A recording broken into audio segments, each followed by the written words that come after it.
Hi guys, good morning and welcome back to my channel. Today we're gonna talk about all the luxury bags and items that I was very close to buy last year. I actually had so many close calls of buying things that now looking back I would have regretted it so much, probably sold them by now. So I made my little list, my coffee, and we're gonna sit down and talk about all of these bags, the reasons why I think it was so good that I didn't buy them, why I wanted them in the first place, and all of that. So grab your coffee if it's the morning for you, a drink or a snack, and let's sit down and talk about handbags. The first one is the one that I think was probably the one that I was going to regret the most if I actually went with it and bought the bag. I think most will remember last year how Prada bags, especially the crystal ones, were so popular. Everyone wanted one. It was not only last year, like the past 2-3 years. Anyway, I went through the stages of me adding something to the wish list. That it's first I see something released, I kind of like it, I wait to see it in person, I go to see it in person, and then I put it on my wish list. The reason why I leave items on my wish list for a really long time before actually going to buy them is because I want to make sure that time passes enough for the trend to die down a little bit and make sure that I'm still gonna like them after the trend is over. Because yes, of course you're gonna want something if you see everyone getting it, taking pictures with it, talking about it, you see it on the displays of the stores right on the front, you try it on, and crystal bags are so beautiful, I'm not gonna deny that. The thing is that I just know now that it would have been such a big mistake because it's just not a bag that would work for me. And I knew that the re-edition was not going to be it for me, but the Cleo, that was another topic. I was very obsessed with the Cleo in the crystals, especially the black one. I went to see it to the store minimum like 10 times. I tried it on so many times, I contemplated on it, I added it to my wish list, and I waited so many months, and every time that I decided, okay, it's time, I'm gonna go and buy it, I would go to the store and I just couldn't do it. I would say not today, maybe later, maybe they get some new shades released, because then they released one that it was with black crystals, so it was a little bit more subtle. I just was never able to pull the trigger, and I ended up going with something completely different. And now I just know, because if I think of that bag right now, I know that I would be like, oh, maybe I shouldn't have bought the bag. So to this day I am really not sure what was really stopping me, because I was very in love with the bag, but I never did it, and I'm so glad. And I'm not saying this if anyone has it that it's not a good bag. Now that I have my micro DJoy in the crystals, I can see that that was the best fit for me. And if I would have bought the Cleo, I would never allow myself to buy another one, because two crystal bags for me is not really necessary. I think I'm good with one crystal crazy night out bag. So at the end, it did work out for the best. The second bag that I was so in love with, convinced that I was going to buy it, especially when I saw it come out, was the Dior toujours. And the thing with that bag is that when it launched, it just made so much sense for me, because I had been looking for a tote for a really long time. I specifically wanted something that would fit my laptop and everything that I needed. I really wanted it to be a black bag. And the thing with the Dior toujours, besides the fact that it has the canache, that I love it, the suede interior, it has an extra pouch, the straps are also like convertible, so you can make them longer or shorter, so it was perfect for top handle. It was also a very good shoulder length, so for me it was just like, yes, this is it makes sense, has everything that I'm looking for, it's beautiful, and you can make it smaller. It just seemed to have absolutely everything that I was looking for. So when I went to go and try it to the store, of course at first impossible to find, so I put it on the wish list and I wait for a little bit until the hype dies down, because this always happens when something gets launched. It gets so hyped up, it's impossible to find. You don't really get to see them on the stores until a few months after it was released. So basically that's what I did. And when I went to see it to the store, I wanted the biggest size. They didn't have that, but they had the medium, and I tried the medium and I really loved it. And now thinking back on it, I'm so glad that I didn't buy it because of the base of the bag. It has a very wide base, so when you would put it on the shoulder, it would just kind of stick out a lot, and that was not super comfortable. Something that I really like when it comes to bags and totes, specifically totes, it's that they just mold into your body and you can just put them on the arm and, you know, like put your arm down. That's what I want to do, like just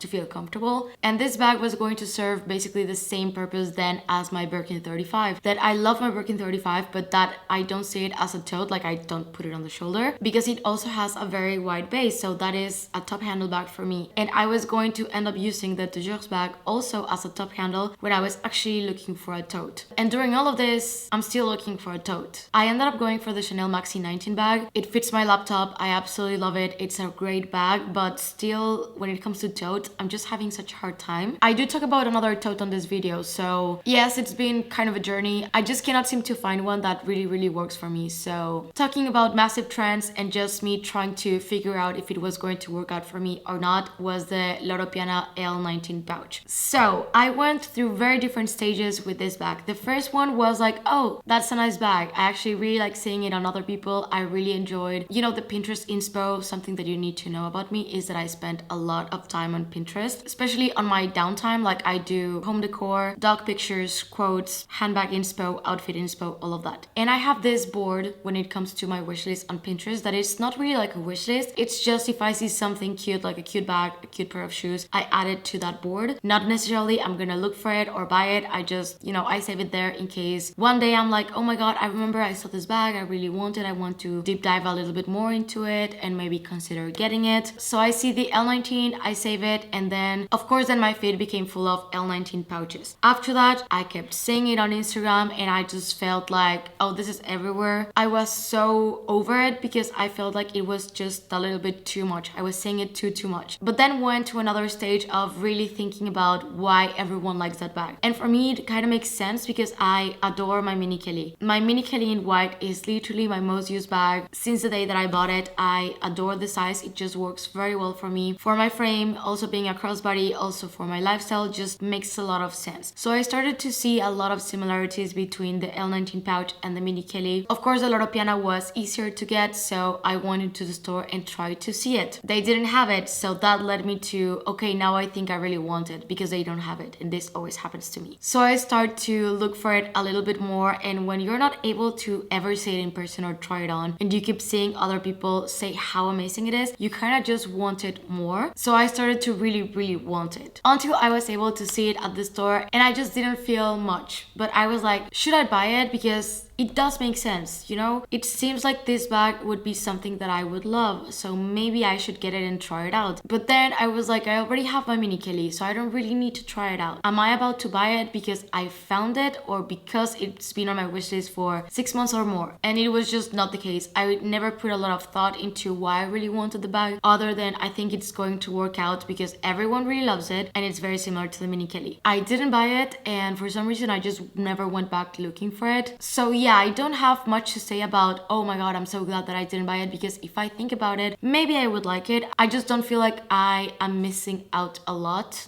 by not buying it. Maybe if I ever see a very nice color or different materials, like something very different, maybe I would. But yes, I get asked often about the L19. That's basically my story with it. I find it very cute. I think it would be a very practical bag. I love Loro Piana as a brand. I just didn't feel like I really needed to try it out. I would actually love to know if anyone that owns both, if you find it that it has more pros or not at all. I just would like some feedback in that sense, because yes, in theory it should be a very good bag if you really like the mini Kelly. On this video we have some very impulsive ones that are really not gonna make a lot of sense. It's the type of situation that you've never seen that bag before. You go into the store, you see the bag, they tell you, oh, it's the only one in the country and very few were made. You're so lucky to find it and blah blah blah, so you should take it right now. And you're like, hold up, it's really cute, I really like it, maybe I should buy it. But usually I go to the stores not by myself. If I was a day by myself, I would have bought it. But I went with Polo, and most other times, like the second story like this, a friend stopped me from doing it. But I went to Bottega Veneta a few months ago. I think this was around January. I think it was January. I've been really obsessing over Bottega. I was trying to try my first Jody, so I was very decisive on the mini. I ended up getting the mini, but that day I saw this massive in suede. It was this brown color. It was really beautiful. I tried on,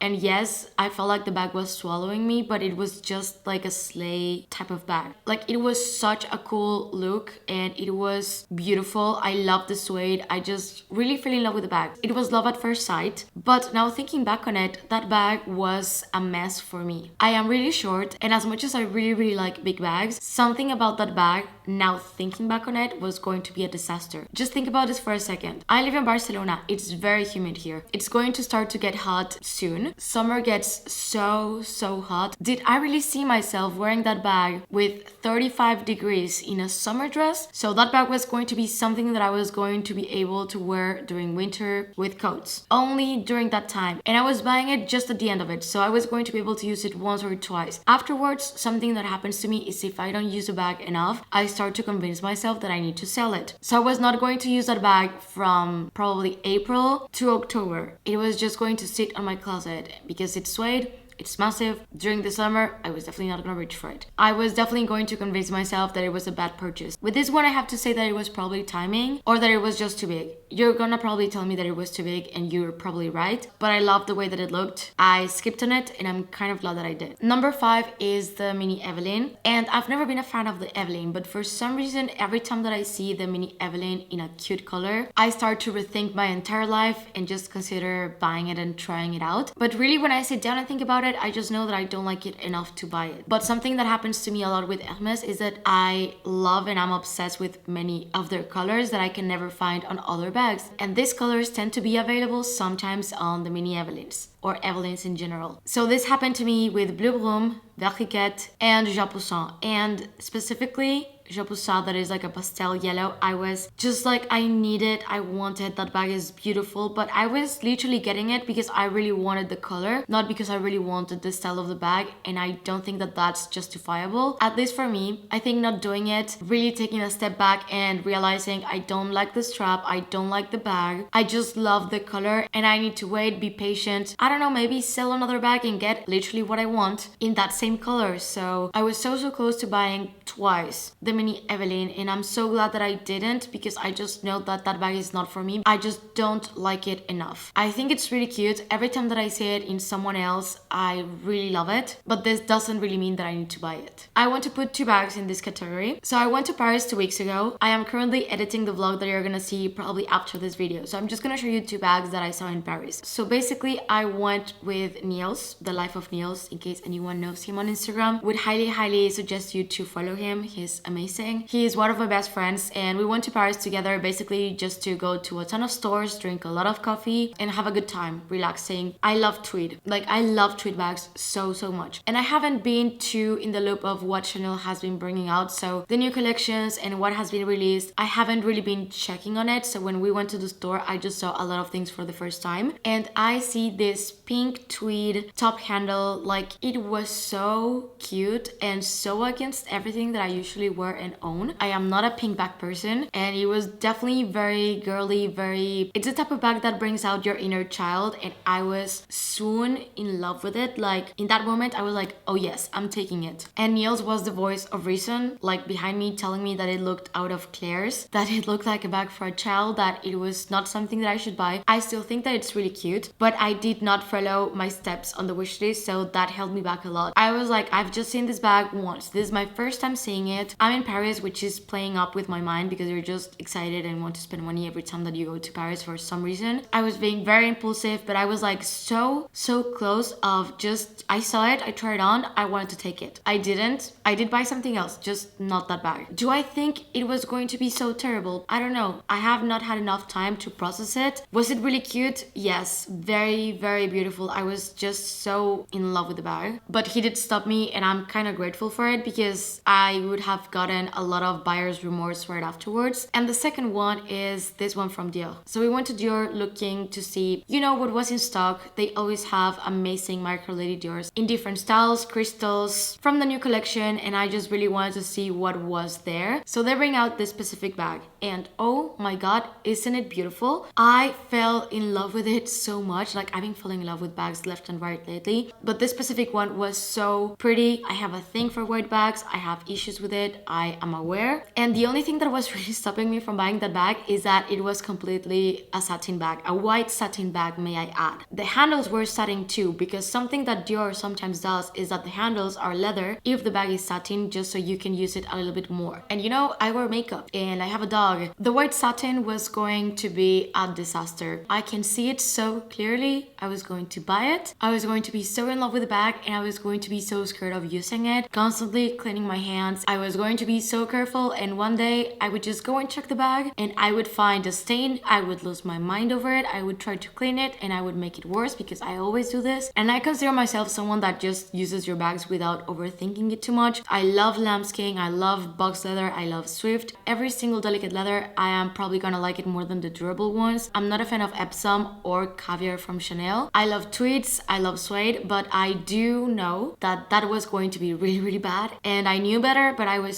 so mesmerized and in love with the bag that I was not thinking straight. So always go shopping with a friend that knows you well, that will not enable you when it's not a smart purchase. I usually try to be that friend, but when it's for myself, I just don't listen to my own advice ever. So I ended up not buying it, but I still think about it quite a lot because it was really beautiful. The pink Chanel could have worked, but if I bought that one, I would have to sell my pink mini that I already have in leather, and I don't know if I could do that. So I still think about it from time to time, but I agree that it was a smart way to go to not buy either of them and think it through a little bit more. And the last one is going to be the Seline cabas tote, so the leather one with a drawstring. I loved it because it was a very comfortable bag. Same as the toujours, when it was released, it was super hard to find, so I was never able to find it at the boutique. And later on, I was able to try it out and I really loved it. I am fully convinced that that would be a tote that could work out very well for me. However, when I was able to find it, it was on the grained leather and I really wanted the smooth one. So a few months ago, I found the black one, but in that grained leather, and I was like, okay, jackpot. It's here in my boutique, I'm gonna try it out, and I loved it, but I kept asking, hey, do you have the smooth leather? And they tell me that it's discontinued, so you cannot buy it anymore. So I debated a little bit in that moment, should I just go for this one now that I found it? It's in black, it has everything that I want, but I just know very well that I want the smooth leather and not this one. They tried to tell me that I should buy this one because it's more durable. Like, I understand the reasoning why people adore Caviar because it's, yes, more durable. You're not gonna scratch that bag, but just for me, it kind of feels like plastic. I don't like it. So what I did was reserve it for a few hours and I told them that I was gonna have lunch and think about it. Usually when I do this, I just go have a meal and go right back to the store and buy whatever I was thinking about. But this time I was just set that I didn't want that leather and I didn't buy it. I'm just gonna go through the pre-love route and try to find the smooth leather one in black. And that was the last one. If anything, I do follow my process quite well. When I really like something, put it on the wish list, wait a little bit to see if I get over it, and then if I still really want it when it's not trendy anymore. For example, with the Chanel Maxi 19 bag, I feel like I usually get stuff when it's not